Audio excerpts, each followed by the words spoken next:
Selamat siang, kembali bersama saya Agung Suragumula dalam acara Beyond Education Podcast yang selalu menemani kehidupan Anda, hari-hari Anda di bulan yang penuh kesucian ini, bulan suci Ramadan.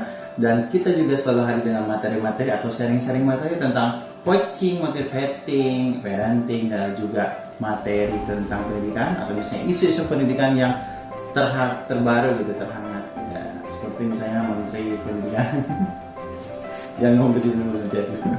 Ada juga kita juga sesi Q&A sekarang, question and answer juga salah satu pelayanan kita, bentuk pelayanan kita kepada masyarakat. Jadi silakan siapapun di sana, siapapun Anda, siapapun dan dimanapun Anda, silakan kalau misalnya mau bertanya tentang permasalahan yang disebutkan tadi tuh, coaching, parenting, motivating, pendidikan, silakan langsung tanyakan ke kami dengan cara di link deskripsi di bawah ini ada linknya, berupa ada link Gmail, ada link WA, ada link Telegram, ada link juga untuk baca-baca artikel.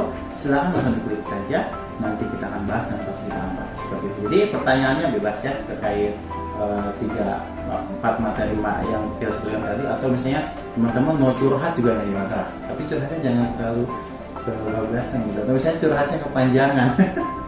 Jadi nggak ada yang ditanyakan, curhat dong, dengan ditanyakan seperti itu ya. Tapi ada poin-poin pertanyaan. Dan jangan lupa kalau misalnya teman-teman atau misalnya Anda semuanya di rumah menggemari sebuah saluran radio gitu kan, saya nggak suka lihat YouTube, saya nggak suka ya sesuatu yang harus sesuatu yang harus membuat diri saya tidak bergerak. Misalnya kalau menonton YouTube kan sambil bergerak susah juga. Tapi kalau misalnya teman-teman suka dengan istilah radio, itu juga ada di Spotify, di radio online yang sudah lumayan terkenal ya. Spotify itu di Android dan juga ada di Apple Podcast, juga ada di iPhone. Langsung saja di searching dengan kata kunci Beyond Education Podcast. Langsung di situ ada suara kita berdua tanpa gambar. Jadi tetap bisa mendengarkan, tetap bisa dapat esensi sambil bekerja atau sambil menjalankan aktivitas. Bagi yang pengusaha radio ya. Baik. Tanpa basa-basi lagi bersama dengan Pak Doni. Halo teman-teman, apa kabar semuanya? Gimana dong? Gimana Pak, itu udah hari ke berapa? Yang 3 ya? Gimana puasanya, masih lanjut? Lanjut loh Pak. Tapi saya udah batal berapa kali nih? Loh kok batal? Iya, kalau udah 3 hari batal ya, maghrib batal. Gak puasa terus ya? Bisa terus saya puas dong. Katanya mau diet. Tapi serunya Ramadan itu kita bisa kumpul-kumpul ya Pak ya? Iya, Jadi, sekarang udah bisa ya. Kumpul-kumpul sama keluarga gitu. Jadi apa ya, momen-momen yang biasanya kan kalau hari-hari biasa keluarga pulang malam gitu kan? Iya. Atau misalnya keluarga itu pada kemana gitu mencari kan? Tapi di Ramadan ini kan apalagi sekarang di plus dengan seperti tahun lalu ya, masih ada sedikit isu-isu pandemik, tapi tetap aja gitu ada waktu untuk berkumpul keluarga gitu. Iya, karena kan momen di bulan suci ini kan kita merasa ada perbedaan ya dibandingkan bulan-bulan yang lain gitu. Iya. Kita merasa bahwa ada sesuatu yang kalau kita ini rasakan bahwa inilah bulan dimana hubungan keluarga itu semakin dekat gitu, semakin erat. Akan beda hawanya kalau menurut saya. Iya, kayak masuknya beda gitu. Iya. Nggak tahu kenapa itu dari dulu, dari sejak saya kecil gitu ya. Kalau di bulan Ramadan ini ada hawa yang membuat kehidupan itu jadi lebih lebih merasa senang, kita terus ingin lebih sering kumpul dengan keluarga. Bisa bangunin sahur gitu kan. Ya momen-momen sahur ya kan, bangunin keluarga yang lain gitu kan, terus buka puasa. Malahan kita di buka puasa ini ada momen-momen dimana kita yang paling disiplin gitu. Udah siap dari sore gitu. Iya, udah siap dari sore gitu kan. Iya, tapi memang ada aja sih keluarga yang ya meskipun momen seperti ini gitu ya, tapi tetap aja dengan kesibukan masing-masing. Iya. Nah, itu juga seru tuh kalau bisa kita bahas tentang bagaimana sih ada sebuah keluarga, perbedaan keluarga gitu. Iya, apalagi kalau di momen bulan Ramadan ini ya, ada keluarga yang misalnya memiliki kendala gitu ya. Akhirnya di momen bulan Ramadan ini kendala itu tidak ada jalan keluarnya gitu. Masih aja kita tuh hubungannya yang kita rasakan tuh renggang. Kurang dekat aja gitu, meskipun Ramadan kurang dekat. Seperti itu. Padahal di momen-momen ini kan diharapkan hubungan kita itu semakin erat gitu. Ya. Kita mulai membuka pintu maaf kita mulai merangkul yang tadinya jauh menjadi dekat. Nah di sini sebenarnya bulan yang mempererat gitu ikatan kekeluargaan kita. Lazimnya begitu. Lazimnya seperti itu. Ya, tetapi aja yang bermasalah gitu kan. Iya, masih bisa bermasalah gitu ya. Momen seperti ini kira-kira apa yang mengarahnya seperti itu? Ya mungkin kita kadang tidak sadar gitu ya bahwa setiap keluarga itu memiliki ceritanya masing-masing gitu. Ya. Kadang kita melihat bahwa keluarga orang lain itu lebih baik dibandingkan keluarga kita. Membanding-bandingkan. Kita kadang suka membanding-bandingkan. Misalnya keluarga mereka itu lebih harmonis, keluarga mereka itu lebih ideal. Satu dengan yang lainnya itu rukun, sukses-sukses. Kadang kita merasa keluarga kita ini kok belangsak gitu kan. Pasangan kita ini sukanya menuntut, pasangan kita ini bawel gitu kan. Terus anak-anak ini sulit diatur perilakunya. Terus kadang kita juga bermasalah dengan orang tua kita sendiri gitu kan. Kita merasa orang tua kita ini kok tidak seperti orang tua yang lain gitu, yang sayang kepada anak-anaknya. Nah di sini akhirnya kita semakin langsa, karena kita tidak pernah bersyukur gitu dengan keadaan keluarga kita saat ini. Jadi bagaimana sih kalau kita selalu berpandangan negatif kepada keluarga sendiri? Akhirnya kan kita merasa tidak pernah puas gitu. Tapi kalau misalnya keluarga kita memang negatif, bagaimana? Ya kalau cara pandang kita seperti itu, kita akan selalu melihat sisi negatif dari keluarga kita. Jadi cara pandang kita mempengaruhi. Cara pandang kita tuh. Karena kan ya tidak mungkin ya manusia itu tidak ada sisi positifnya sama sekali gitu. Iya betul. Tetapi kalau cara pandang kita negatif, pasti yang akan kita cari itu sisi negatif dari keluarga kita. Dan yang kita dapat juga sisi negatifnya juga. Pasti. Karena itu yang kita lihat. Fokus kita ke sana gitu. Tetapi kalau kita mau fair gitu ya dengan keluarga kita, masa sih nggak ada sisi positifnya sama sekali gitu. Misalnya dari pasangan kita, anak-anak kita, orang tua kita, pasti ada. Semua ini tertutup karena kita hanya memiliki satu cara pandang, yaitu cara pandang negatif. Yang mungkin kita pernah dikecewakan. Nah, ada momen tertentu yang membuat kita seperti itu. Yang membuat kita seperti itu. Sering kita dikecewakan, misalnya seperti itu. Itu menurut versi kita. Ya.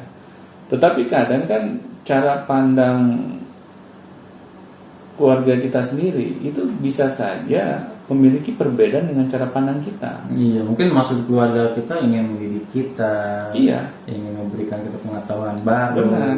Tapi kita memandangnya itu marah. Iya. Gitu, ya. Nah di sini kan kita harus cari tahu. Misalnya kita merasa bahwa pasangan kita ini nggak sesuai gitu dengan apa yang kita inginkan. Misalnya perilakunya, terus sifatnya jauh lah gitu kan. Melenceng gitu. Kita merasa kok pasangan yang lain lebih baik gitu kan dibandingkan pasangan kita sendiri. Iya banyak yang kayak gitu tuh. Banyak banget. Iya gitu kan, banyaknya di pengadilan agama kan begitu. Nah, karena memang kan sebelum kita memutuskan untuk menikah, kita belum memiliki ilmu sebagai orang tua. akhirnya karena keterbatasan ilmu kita, kita selalu menganggap bahwa keluarga kita ini bermasalah gitu. Itu juga yang terjadi kepada saya di awal-awal pernikahan. Yang namanya ribut itu sering banget. Piring. Alhamdulillah piring nggak terbang, ya kan? Kali ada yang glosor gitu. Karena piringnya masih terbatas jumlahnya. Plastik semua gitu. Ya sengaja gitu, plastik semua gitu, biar nggak pecah gitu kan. Nah di sini kan wajar gitu, karena kita belum memiliki ilmu menjadi orang tua, kita masih terbatas dalam hal pengalaman hidup. Akhirnya perbuatan kita ya kadang sotoy gitu, itu hal yang wajar. Nah tetapi kan di sini ya berjalan dengan waktu kita semakin belajar gitu kan, bagaimana sih menjadi orang tua yang sesungguhnya. Kalau kita mau membuka diri sebagai orang tua, akhirnya kita mau mendengar masukan dari orang lain, kita mau belajar, kita tergerak gitu ya, mendatangi orang-orang yang lebih memiliki pengalaman hidup. Nah kita mau melakukan hal itu semua. Tetapi kalau kita tidak mau belajar, terus kita keras kepala, keras kepala so tahu lagi, akhirnya sudah. Yang namanya perceraian itu tinggal menunggu momennya saja. Nah di sini akhirnya kita selalu menganggap keluarga kita bermasalah, padahal kita tidak sadar diri kita yang bermasalah gitu kan. Gitu ya maksudnya. Iya. Yang lebih fokusnya bukan keluarga semuanya gitu kan. Diri kita lah, sudut pandang kita yang bermasalah. Coba deh begini, misalnya kita melihat anggota keluarga kita yang lain bermasalah. Iya. Coba tanya ke anggota keluarga kita yang lain. Tanya kepada mereka tentang cara pandang mereka kepada kita sendiri. Ya. Coba tanya. Nah, tetapi jangan ditanya ini ya dengan penuh ancaman gitu. Iya kan, masih ribut. Ayo nak, menurut kamu apa nih pendapat kamu tentang ayah? Awas ya kalau jelek-jelek. Nah, kalau kayak gitu kan kita membuat anak kita ini tidak dapat mengeluarkan pendapatnya secara jujur gitu. Ya. Apalagi kalau ada ini ya, iming-iming yang misalnya kalau kamu tidak berkata seperti demikian gitu yang kita mau, terus kita malah ini ya tidak memberikan sesuatu ya, seperti kita mengancam tidak memberikan uang jajan, atau kita tidak memenuhi keinginan mereka. Nah jadi di sini kita malah membuat keluarga kita itu tidak nyaman gitu dengan diri kita sendiri. Nah di sini kan akhirnya jadinya timbulnya masalah gitu. Kita ingin keluarga yang ideal, tetapi kita membuat keluarga kita menjadi tidak ideal. Nah jadi kan kita sebenarnya yang menjadi sumber masalahnya gitu. Jadi sebenarnya kalau misalnya kita boleh pahami bahwa keluarga itu bermasalah atas individunya masing-masing gitu ya kayak. Iya nggak sih cara pandang masing-masing. Sebenarnya gini Bung, kalau setiap keluarga itu pasti punya masalah. Iya. Saya yakin. Iya. Tidak ada keluarga yang bebas dari masalah. Tetapi bagaimana cara kita menyikapinya? Nah, banyak yang misalnya dia hanya menyikapi dengan menyalahkan keluarga. Nah, iya. Jadi kayak gitu-gitu. Sebenarnya individu itulah yang membuat masalah itu makin langgeng gitu. Iya, benar. Bukan cari solusi atau saling berdiskusi gitu kan. Jadi dia malah menyalahkan keluarga, menyalahkan ayah, menyalahkan mama gitu kan, menyalahkan istri gitu. Benar. Jadi di sini keluarga kita ya selalu serba salah. Gitu. Gak ada yang benar gitu. Gak ada yang benar. Karena kita terlalu memaksakan keinginan kita bahwa keluarga itu seharusnya begini loh. Nah, ada kan idealisme masing-masing. Benar. Tetapi pernah nggak kita mengkomunikasikan tentang keluarga yang ideal itu kepada anggota keluarga kita yang lain itu seperti apa sih? Menyamakan visi. Gitu. Terus kalau kita tidak pernah mengkomunikasikan, terus kita malahan Menuntut. Menuntut, memaksa. Marahi. Akhirnya kan ini sulit terjadi gitu. Apa yang kita inginkan ini. Nah di sini memang dituntut kita harus lebih mawas diri gitu. Mawas diri di sini kita tanya ke diri kita sendiri, apa nih yang menyebabkan keluarga kita ini kok tidak ideal gitu, seperti yang kita harapkan. Dari situ kan akhirnya kita bisa menemukan jawabannya. Oh ternyata selama ini saya kurang sabar. Tapi introspeksinya ke diri kita, ke diri kita sendiri, bukan ke mengintrospeksi diri orang. Benar, karena belum tentu orang lain yang salah. Karena kita terlalu tinggi ekspektasi kita, akhirnya orang lain juga tidak dapat mengikutinya gitu. Akhirnya kan jadi keluarga kita selalu menjadi korban gitu dari keinginan kita sendiri. Betul. Nah di sini kan makanya kita sendiri harus introspeksi ke dalam diri kita sendiri. Apa sih yang menyebabkan keluarga kita ini tidak ideal menurut cara pandang kita? Jangan-jangan kitanya sendiri gitu yang belum mengkomunikasikan ini misalnya, atau kita sendiri yang memang masih banyak salahnya juga. Akhirnya feedback dari anggota keluarga yang lain juga tidak suka gitu dengan misalnya cara-cara kita.